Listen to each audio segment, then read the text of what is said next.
Film की शुरुआत में हम मेन कैरेक्टर एक लड़की को देखते हैं जिसका नाम ग्रेस है, जो इस वक्त एक रास्ते से कहीं पर जा रही थी कि तभी सामने से एक नन सिस्टर आकर उस पर गन तान देती है, जिसे ग्रेस बड़े गौर से देखने लगी। इससे पहले नन ग्रेस को शूट करती ये सीन इधर ही कट हो जाता है। अब हमें कुछ वक्त पहले का सीन दिखाया जाता है जहाँ ग्रेस हॉस्पिटल में थी। पता चला कि वो आंखों की डॉक्टर है। उसके पास एक मरीज जो बूढ़ी औरत थी वो अपनी आंखों का इलाज करवाने आई, पर उसकी आंखों का जो मसला था उसे ठीक करना ग्रेस की बस में नहीं था। इसीलिए वो सलाह देती है कि या आप अपना इलाज कहीं और से करवा लें या फिर मेरे सीनियर डॉक्टर से ही करवा लीजिए। जो सुनकर वो मरीज और उसका हस्बैंड वहाँ से चले जाते हैं। रात के वक्त ग्रेस जो अपने घर पर बैठी काम कर रही थी तो अचानक अजीब होने लगा। घर की लाइट्स में गड़बड़ी होने लगती है, जैसे कि सारी लाइट्स ऑन ऑफ होते होते बिल्कुल बंद हो जाती है। जो देखकर ग्रेस को ऐसा एहसास होता है जैसे मेरे अलावा घर में और कोई भी मौजूद है। अब जैसे उसने शीशे में देखा उसे अपने पीछे नन दिखाई देती है। उसने जैसे ही पीछे मुड़कर देखा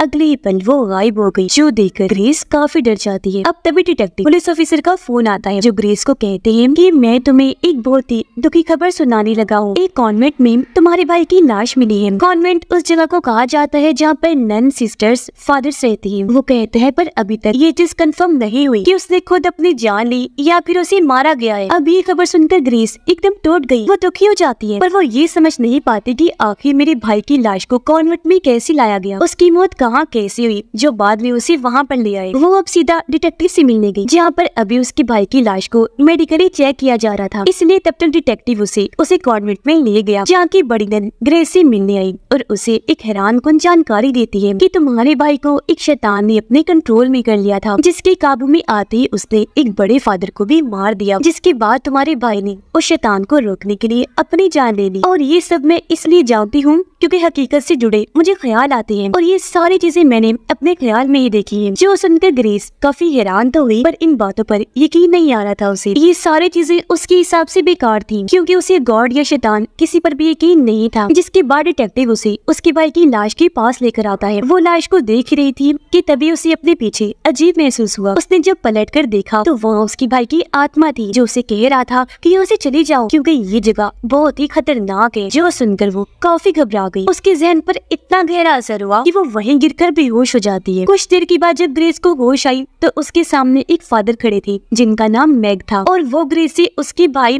और बड़े फादर की मौत की जानकारी लेने आई थी। वो ग्रेस से सवाल करती है कि क्या तुम्हारी फैमिली को पता चल गया है कि तुम्हारे भाई की मौत हो गई है, जिस पर ग्रेस ने जवाब दिया कि मेरी फैमिली में अब मेरे डैड के अलावा और कोई नहीं है, लेकिन वो भी यहाँ नहीं है। उन पर मेरी माँ को मारने का इल्जाम है, जिस वजह से वो जेल में कैद है। जो सुनकर मैग काफी हैरान रह गई। कुछ देर के बाद ग्रेस को एक विजन ख्याल आया, जहाँ पर वो कुछ लोगों को देखती है जिन्होंने चेहरों पर मास्क पहने हुए थे और वो रिचुअल जादू कर रही थी। अब तभी यहाँ बहुत सारे वॉरियर्स योद्धा आने लगते हैं, जिन्हें देखकर रिचुअल करने वाले सभी लोग डर की वजह से भागने लगते हैं। और इसी के साथ ग्रेस विजन से बाहर आ जाती है। वो अब सीधा उस जगह पर जाती है जहाँ से उसके भाई की लाश मिली, जो जगह पहाड़ के ऊपर बना चर्च था जो आधा टूट गया था। ग्रेस बड़े गौर से चर्च को देख ही रही थी कि उसे फिर से विजन आता है, जहाँ पर बहुत सारी नन्स चर्च से पानी में कूदकर अपनी जान ले रही थी। जो देखकर ग्रेस काफी घबरा गई और एक बार फिर वो बेहोश हो जाती है। अब की बार जब उसकी आंखें खुली तो वो खुद को कॉन्वेंट में पाती है, जहाँ पर बाकी नन्स ने उसे भी अपने जैसे नन्स वाले कपड़े पहना दिए थे। ग्रेस अब उठी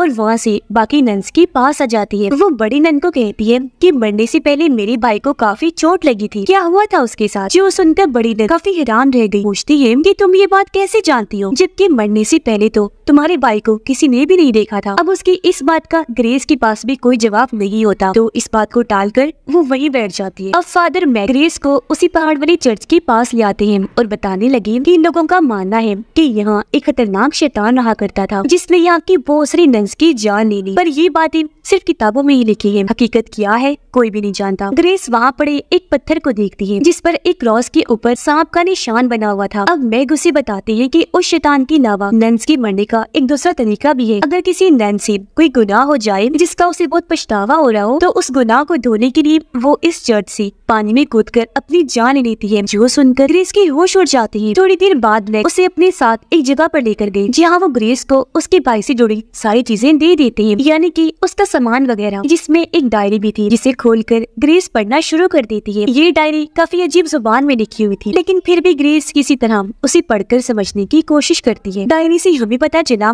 कि ग्रेस अपने भाई की सौतेली बहन थी। उसके भाई की मॉम डैड ने ग्रेस को गोद लिया था और ग्रेस के पास कुछ ऐसी ताकतें थी जिस वजह से वो विजन देख सकती थी। और इसी के साथ हमें पास्ट यानी माजी का वक्त दिखाया जाता है, जहाँ पर एक दिन ग्रेस की डैड जहाज से कहीं पर जा रहे थे, पर बाद में पता चला कि उसके डैड की मौत हो गई है। जो सुनकर ग्रेस काफी टूट गई। वो बहुत दुखी होकर अपने डैड को याद करने लगी। उसने रो रो कर ये दुआ की कि मेरे डैड किसी तरह वापस आ जाए। हैरान कुन चीज ये हुई कि उसकी दुआ पूरी हो गई। सच में उसके डैड वापस आ गए, जिन्हें देखकर ग्रेस की खुशी का कोई ठिकाना ही नहीं बचता। पर हमने नोटिस कर लिया कि उस दुआ के बाद से ग्रेस की जिंदगी में उल्टी और बुरी बुरी चीजें होने लगी। ऐसा लग रहा था कि वो दुआ शैतान ने सुन ली है, जिसे पूरा करने के बदले अब उसे ग्रेस से भी कुछ चाहिए। खैर अब ग्रेस इस पास्ट से वापस आ गई। सीन जब प्रेजेंट में आया तो ग्रेस खिड़की से बाहर देखती है, जहाँ पर एक नन काफी घबराई हुई भागकर कहीं पर जा रही थी। तब ग्रेस भी उसका पीछा करने लगती है, लेकिन तभी वो नन चाकू से अपनी बाजू की नसें काट लेती है। उसका बहुत तेज खून बहने की वजह से वहीं उसकी मौत हो गई। लेकिन फिर अगले ही पल वो नन बिल्कुल ठीक हो जाती है। उसकी नसें भी ठीक थी, खून भी नहीं आ रहा था, क्योंकि नसें काटने वाली चीज ग्रेस का विजन था, जो देखकर ग्रेस एकदम हैरान रह गई। अब डिटेक्टिव बड़ी नन के पास आकर उसे सवाल करने लगा कि जब ग्रेस के भाई की लाश को यहाँ लाया गया तब पुलिस के यहाँ आने से पहले उसकी लाश को साफ किसने किया था? क्योंकि ग्रेस ये सवाल उठा रही है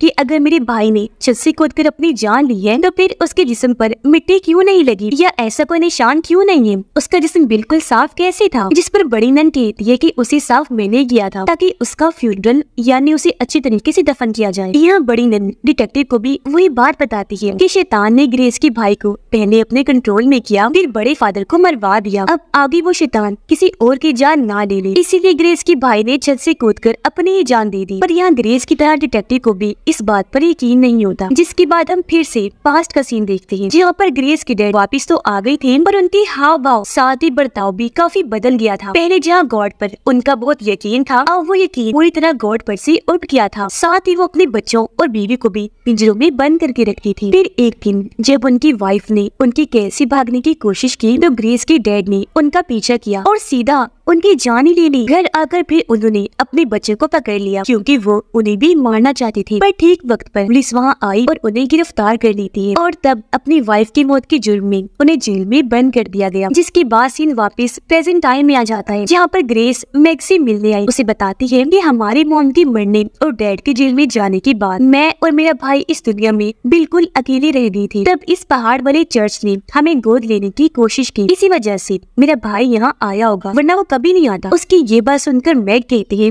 पर मुझे तो बड़ी नन ने कुछ और ही बताया था। उसने कहा था कि तुम्हारा भाई पहाड़ वाली उस चर्च से एक खास किस्म की चीज लेने आया था, जिसका नाम रेलिक है। पर जब उस पहाड़ पर अर्थक्वेक यानी ज़लज़ला आया तो आधा चर्च टूटने की वजह से वो रेलिक पानी में गिर गया। कहा जाता है कि वो चीज शैतान को पोजेस्ट करने, अपने कंट्रोल में करने के लिए इस्तेमाल की जाती है, जिसका लोग गलत इस्तेमाल करना चाहते थे। अब हम फिर से पास्ट का सीन देखते हैं, जहाँ पर चर्च से एक फादर और नन ग्रेस और उसके भाई को गोद लेने आए थे। जब उन दोनों को फादर और नन के हवाले किया गया तो वो गाड़ी में बिठाकर उन्हें अपने साथ ले जाने लगे। पर रास्ते में फादर ने ग्रेस के भाई को गाड़ी से उतार दिया और सिर्फ ग्रेस को ही लेकर वो आगे बढ़ने लगे। अब रास्ते में फादर ग्रेस को भी पकड़ लेते हैं, क्योंकि वो उसको बेहोश करना चाहती थी। पर इस बीच सामने से आने वाले ट्रक पर उनका ध्यान ही नहीं गया। गाड़ी ट्रक से जोरदार टकराई और उनका काफी बुरा एक्सीडेंट हो जाता है। अब प्रेजेंट टाइम में ग्रेस उस खास चीज रेलिक के बारे में जानकारी इकट्ठा करने लगती है। वो इस वक्त कॉन्वेंट में थी, जहाँ तभी उसी बेसमेंट से अजीब तरह की आवाजें आने लगती है, इसलिए ये वहाँ चेक करने जाती है। वहाँ पड़े लकड़ी पर जैसे वो हाथ रखती है उसे फिर से विजन आने लगता है, जिसलिए वो देखती है कि वो बड़े फादर जिसे ग्रेस के भाई ने मार दिया था, वो बड़ी नन और बाकी नर्स मिलकर उसके भाई को इस लकड़ी के नीचे दबाकर मारने की कोशिश कर रही है, क्योंकि लकड़ी के नीचे ताबूत है। वो ऐसा इसलिए कर रही थी ताकि उसके भाई से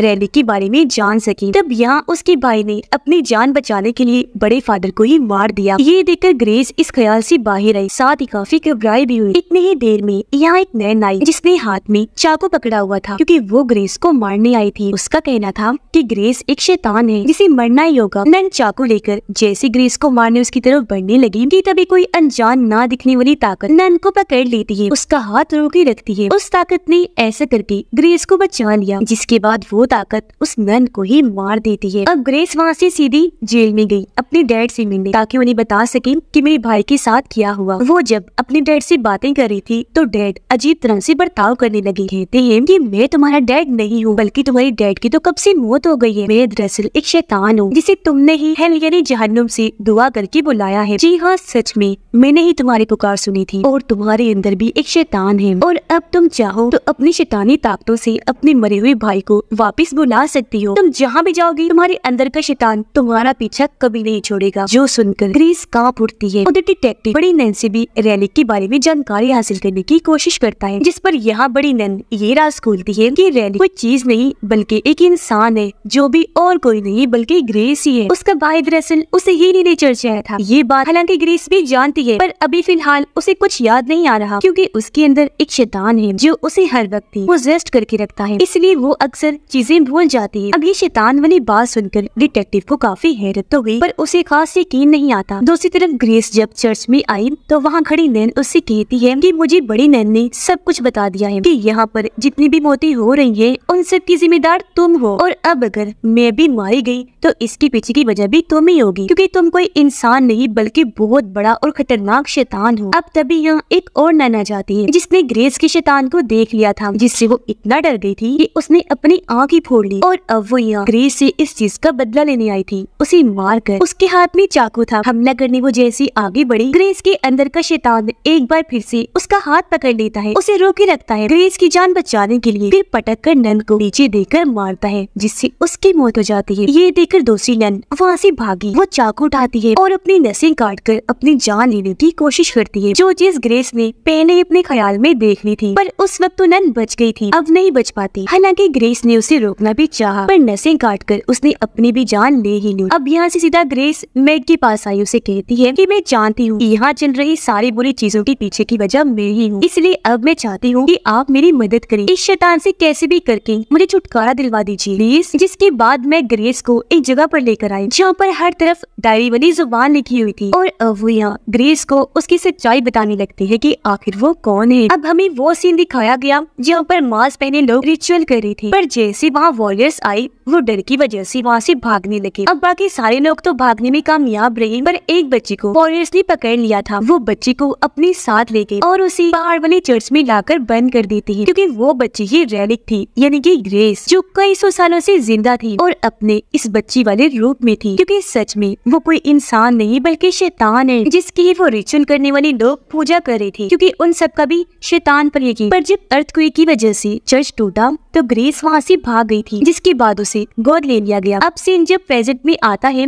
तो मैग ग्रेस को मारने का सोचते हैं, पर इससे पहले वो कोई वार करते पहले ही ग्रेस का शैतान उन पर हमला कर देता है। वो ऊपर से एक नोकदार हथियार मैग के ऊपर गिराता है। नोकदार चीज उनके गले के आर पार हो गई, जिससे मैग की मौत हो जाती है। और ये चीज देखकर ग्रेस को काफी बुरा लगा, उसे दुख हुआ, क्योंकि बेशक उसके अंदर शैतान है पर कहीं न कहीं उसके अंदर अच्छाई भी मौजूद है। उसे एहसास हुआ कि मैं बहुत बड़ी गुनाहगार हूँ, मेरी शैतानी ताकतों की वजह से न जाने कितने मासूम लोगों की जान चली गई। तो अब अपने इन गुनाहों को धोने के लिए वो चर्च की छत पर जाकर वहाँ से कूद जाती है, ताकि उसकी मरते ही शैतान का भी खात्मा हो जाए और उसके सारे गुनाह धुल जाएं। वो जब नीचे गिर रही थी तो यहाँ हमें बताया जाता है कि जब जब ग्रेस को ऐसा महसूस होता है कि मेरे आसपास कोई है, या जब जब हर खतरे से उसकी जान बचती थी, तो वो और कुछ नहीं बल्कि उसका शैतान और उसकी शैतानी ताकतें हुआ करती थी, जो हर खतरे से उसे बचा लेती थी। जैसे कि सबसे पहले बचपन में जब नैन और फादर उसे अपने साथ बिठाकर गाड़ी में ले जा रहे थे, तो उसने जानबूझकर ट्रक से गाड़ी का एक्सीडेंट करवाया। उसने सारी नन्स को मारा था जो खुद छत से नहीं कूदी थी, और मैग भी उसके शैतान की वजह से ही मारे गए। यहाँ हमें ये बात भी पता चली कि ग्रेस के भाई ने खुद ही अपनी जान ली थी, क्योंकि उसने ग्रेस की जान बचाने के लिए उसे छुपा दिया था, पर बड़ी नन और बाकी नन्स ने मार मार कर उसे उगलवा ही लिया था कि वो कहाँ है। तो इस बात की वजह से उसके भाई ने कूदकर अपनी जान ले ली। जब उसका भाई नीचे गिर रहा था तो ग्रेस भी वहीं पर थी, पर उसकी शैतानी ताकतों की वजह से वो किसी को दिखाई नहीं दे रही। अब अगले दिन डिटेक्टिव बाकी पुलिस ऑफिसर से ग्रेस की लाश के बारे में पूछताछ करता है, पर किसी को भी उसकी लाश मिली ही नहीं थी। इसीलिए डिटेक्टिव इस बारे में बड़ी नन से सवाल करता है, जिस पर वो कहती है कि ग्रेस मरी नहीं है, क्योंकि उसकी खतरनाक शैतानी ताकतें उसे मरने ही नहीं देती, हर बार बचा लेती है। और अब अगले सीन में हम इसी बड़ी नन को देखते हैं, जो जब जा रही थी तो उन्हें ग्रेस एक जगह पर नजर आई, जिसके पास आकर वो गन तान देती है। और ये वही फिल्म की शुरुआत वाला सीन है। और अब जैसे बड़ी नन उस पर गोली चलाने लगी, ग्रेस की ताकतों की वजह से एक गाड़ी आकर बड़ी नन को टक्कर मार देती है, जिससे वहीं उनकी दर्दनाक मौत हो जाती है। यानी कि उसके शैतान ने हमेशा की तरह इस बार भी उसकी जान बचा ली और आगे भी बचाता रहेगा। अब यहाँ ग्रेस की आवाज हमें बताती है कि मेरे भाई ने एक बार कहा था